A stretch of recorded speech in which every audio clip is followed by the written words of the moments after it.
വളരെ മനോഹരവും ശ്രേഷ്ഠവുമായിട്ടുള്ള നല്ല സന്ദർഭത്തിനായിട്ട് കർത്താവിന് സ്തോത്രം ചെയ്യുന്നു. എന്നെ കേൾക്കുന്ന നിങ്ങൾക്കെല്ലാവർക്കും നന്മ വരട്ടെ എന്ന് ആശംസിക്കുകയാണ്. ഒരു വർഷം നമ്മെ വിട്ടു പോവുകയാണ്. ഒരു പുതിയ വർഷത്തിൻ്റെ ആരംഭ ദിവസങ്ങളിലേക്ക് നാം പ്രവേശിക്കപ്പെടുമ്പോൾ മാനുഷികമായ മണ്ഡലത്തിൽ നമ്മുടെ എല്ലാവരുടെയും ഹൃദയത്തിലെ ആഴമായ ആഗ്രഹം ഒരു നന്മ നിറഞ്ഞ ഒരനുഗ്രഹമുള്ള വർഷമായി തീരണം എന്നുള്ള ആഗ്രഹം തന്നെയാണ്.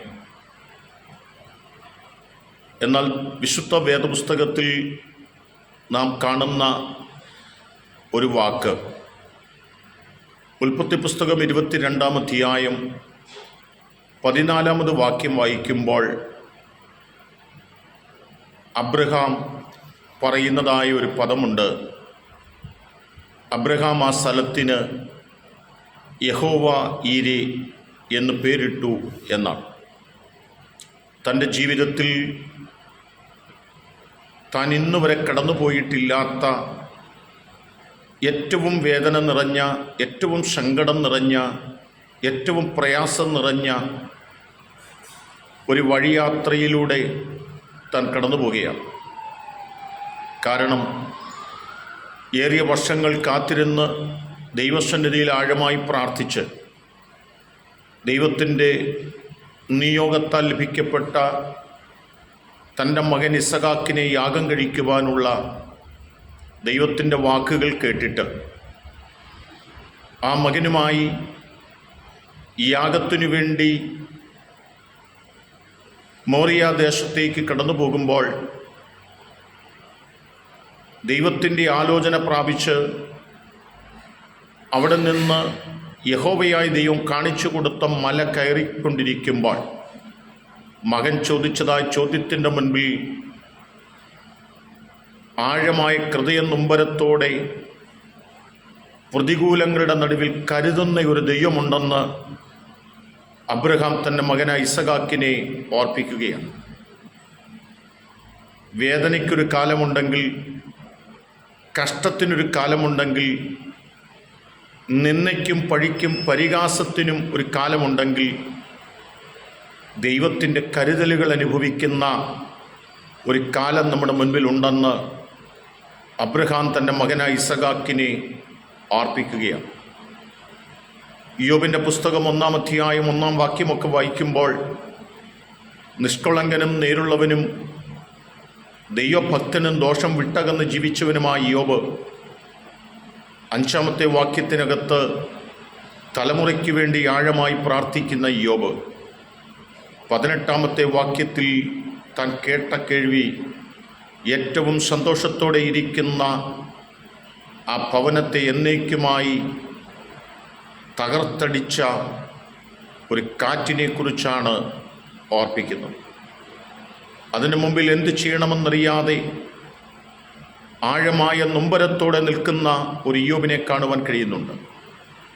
2-ാമത്തെ അധ്യായത്തിലേക്ക് വരുമ്പോൾ മക്കൾ നഷ്ടപ്പെട്ട് നൊമ്പരപ്പെട്ട് നിൽക്കുന്ന ഇയ്യോബിനോട് തൻ്റെ ഭാര്യ പറഞ്ഞ വാക്കുകൾ അതിലുപരി തന്നെ നൊമ്പരപ്പെടുത്തിയിട്ടുണ്ട്. അനവധി വാക്കുകൾക്ക് ഉത്തരം പറയുവാൻ കഴിയാതെ ഇയ്യോബ് കഷ്ടതയുടെ നടുവിലൂടെ നടന്നു നീങ്ങുകയാണ്. ഏറ്റവും അടുത്ത സുഹൃത്തുക്കളുടെ പല ചോദ്യങ്ങൾക്കും മറുപടി പറയുവാൻ കഴിയാതെ ഇയ്യോബ് മൗനമായി മുൻപോട്ട് പോകേണ്ടി വന്നിട്ടുള്ള ഒരുപാട് ഘട്ടങ്ങൾ തൻ്റെ ജീവിതത്തിലുണ്ട്. അബ്രഹാമിൻ്റെ ജീവിതത്തിലും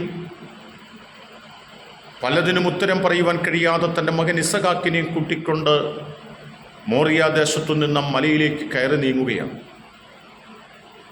അടുത്ത മിനിറ്റിൽ എന്താണ് സംഭവിക്കാൻ പോകുന്നതെന്നറിയില്ല. പക്ഷേ ഒരു യാഗപീഠം പണിത് സ്വന്തം മകൻ ഇസഹാക്കിൻ്റെ കൈകാലുകൾ ബന്ധിച്ച് ആ യാഗപീഠത്തിൻ്റെ മുകളിലേക്ക് കിടത്തുമ്പോൾ ഉയരത്തിൽ നിന്ന് കേട്ട ഒരു ശബ്ദമുണ്ട്, അബ്രഹാമേ, അബ്രഹാമേ, ബാലൻ്റെ മേൽ കൈവയ്ക്കരുത് എന്നുള്ള വാക്കുകളാണ്. മല കയറിക്കൊണ്ടിരിക്കുമ്പോൾ അബ്രഹാം തൻ്റെ മകനോട് പറഞ്ഞു, കരുതുന്നൊരു ദൈവമുണ്ടെന്ന്. ആ കരുതൽ തനിക്ക് അനുഭവിപ്പാൻ കഴിയും. യോബിൻ്റെ പുസ്തകത്തിനകത്ത് ഉടനീളമായി ചോദ്യങ്ങൾക്ക് ഉത്തരം പറയാൻ കഴിയാതെ മനസ്സ് തകർന്ന് നൊമ്പരപ്പെട്ട മനസ്സോടെ മുൻപോട്ട് പോകുന്ന യോബിനോട് ദൈവത്തിൻ്റെ ആത്മാവ് സംസാരിച്ച് തുടങ്ങുകയാണ്. 42-ാം അധ്യായത്തിൽ യോബിനോട് പറഞ്ഞു, നഷ്ടപ്പെട്ടതൊക്കെയും ഞാൻ നിനക്ക് ഇരട്ടിയായി നൽകും.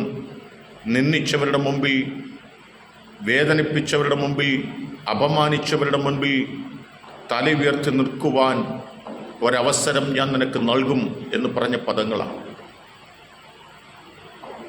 എന്നെ കേൾക്കുന്ന പ്രിയപ്പെട്ടവരെ, കഴിഞ്ഞ വർഷം നാം നടന്നു നീങ്ങിയ ഒരുപാട് വഴിത്താരകളുണ്ട്. നൊമ്പരപ്പെട്ട, വേദനപ്പെട്ട, ഒറ്റപ്പെടുത്തപ്പെട്ട, അപമാനിക്കപ്പെട്ട, തല കുനിച്ച അനുഭവങ്ങൾ ഒക്കെ വന്നിട്ടുണ്ട്. 2025 നാം പ്രവേശിക്കുമ്പോൾ നമ്മെ തേടി നമ്മുടെ മുൻപിൽ നിൽക്കുന്നത് എന്തെന്ന് നമുക്കറിയില്ല. അബ്രഹാമിൻ്റെ ജീവിതത്തിൽ ഉണ്ടായതുപോലുള്ള വേദനപ്പെടുത്തുന്ന യാത്രകളാണ്. യോബിൻ്റെ കുടുംബത്തിലേക്ക് കയറി വന്ന ആ പ്രതികൂലത്തിൻ്റെ സാഹചര്യമാണോ നമുക്കറിയില്ല. പക്ഷെ ഒരു കാര്യം വളരെ കൃത്യമാണ്, ദൈവം തന്നെ സ്നേഹിക്കുന്നവർക്ക് വേണ്ടി ഒരുക്കിയിട്ടുള്ളത് ഒരു കണ്ണ് കണ്ടിട്ടില്ല, ഒരു കാത് കേട്ടിട്ടില്ല, ഒരു ഹൃദയത്തിൽ തോന്നിയിട്ടില്ല. എന്നെ കേൾക്കുന്ന പ്രിയപ്പെട്ടവരെ, 2025 ജീവിതത്തിൽ ഏതെല്ലാം സാഹചര്യങ്ങളെ നാം തരണം ചെയ്യേണ്ടി വന്നാലും വിശ്വാസത്തിൻ്റെ നായകനും പൂർത്തി വരുത്തുന്നവനുമായി യേശു ക്രിസ്തുവിൻ്റെ മുഖത്തേക്ക് നോക്കിക്കൊണ്ട് നിങ്ങൾ യാത്ര ചെയ്യുന്നു എങ്കിൽ പ്രതീക്ഷയോടുകൂടി മകൻ്റെ കൈപിടിച്ച് വീട്ടിലേക്ക് മടങ്ങി വരുന്ന അബ്രഹാമിനെ പോലെ, കരുതുന്ന ദൈവത്തെ കണ്ടോ മകനെ എന്ന് ചോദിക്കുവാൻ ത്രാണിയുള്ള ഒരബ്രഹാമിനെ പോലെ, എല്ലാം നഷ്ടപ്പെട്ടവരുടെ മുമ്പിൽ തലകുനിച്ച് അപമാനിതനായി നിന്നവരുടെ മുൻപിൽ തല ഉയർത്തി നഷ്ടപ്പെട്ടതെല്ലാം ഇരട്ടിയായി ലഭിച്ച് ദൈവത്തിൻ്റെ കരവും ദൈവത്തിൻ്റെ കരുണയും അനുഭവിച്ച്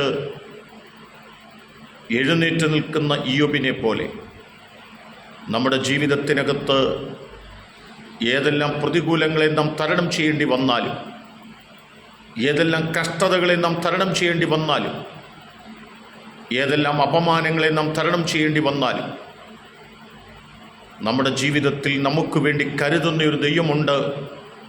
ആ ദൈവത്തിൻ്റെ കരുതലുകൾ വളരെ കൃത്യമായ തലത്തിൽ അനുഭവിച്ചുകൊണ്ട് നമ്മുടെ ക്രിസ്തീയ ജീവിതത്തിൽ നമുക്ക് മുൻപോട്ട് പോകാൻ കഴിയേണ്ടതിന് നമ്മുടെ സൃഷ്ടിതാവും വീണ്ടെടുപ്പുകാരനുമായ ദൈവത്തിൻ്റെ മുഖത്തേക്ക് നോക്കി നമ്മുടെ യാത്ര നമുക്ക് മുൻപോട്ട് കഴിക്കാം. അതിന് സർവശക്തിയുള്ള ദൈവം എന്നെ കേൾക്കുന്ന നിങ്ങൾക്കെല്ലാവർക്കും കൃപ നൽകട്ടെ. ഏറ്റവും അനുഗ്രഹീതമായ, ഏറ്റവും ശ്രേഷ്ഠമായ, കരുതുന്ന ഒരു ദൈവത്തിൻ്റെ കരവും അത്ഭുതത്തിൻ്റെ വഴികളും ശ്രേഷ്ഠതയുടെ അനുഭവങ്ങളും നിന്ദിച്ചവരുടെ മുമ്പിൽ തല ഉയർത്തി നിൽക്കുവാൻ കഴിയുന്ന ഒരു പശ്ചാത്തലവും സർവശക്തിയുള്ള ദൈവം 2025 നിങ്ങൾക്കെല്ലാവർക്കും നൽകട്ടെ എന്നാശംസിച്ചുകൊണ്ട് ഒരു പുതുവർഷത്തിൻ്റെ എല്ലാ ആശംസകളും ഹൃദയത്തിൻ്റെ ഭാഷയിൽ നിങ്ങളെ എല്ലാവരെയും അറിയിക്കുകയും ചെയ്യുകയാണ്. കർത്താവിൻ്റെ അനുഗ്രഹങ്ങളും ആശ്വാസങ്ങളും നന്മകളും ഉയർച്ചകളും എല്ലാം സർവശക്തിയുള്ള ദൈവം നിങ്ങൾക്ക് നേരട്ടെ നൽകട്ടെ എന്ന് ആശംസിച്ചുകൊണ്ട് wish you happy new year. നിങ്ങളെ എല്ലാവരെയും ദൈവം അനുഗ്രഹിക്കട്ടെ എന്നാശംസിച്ചുകൊണ്ട് ഞാൻ വാക്കിൽ നിന്ന് വിരമിക്കുന്നു.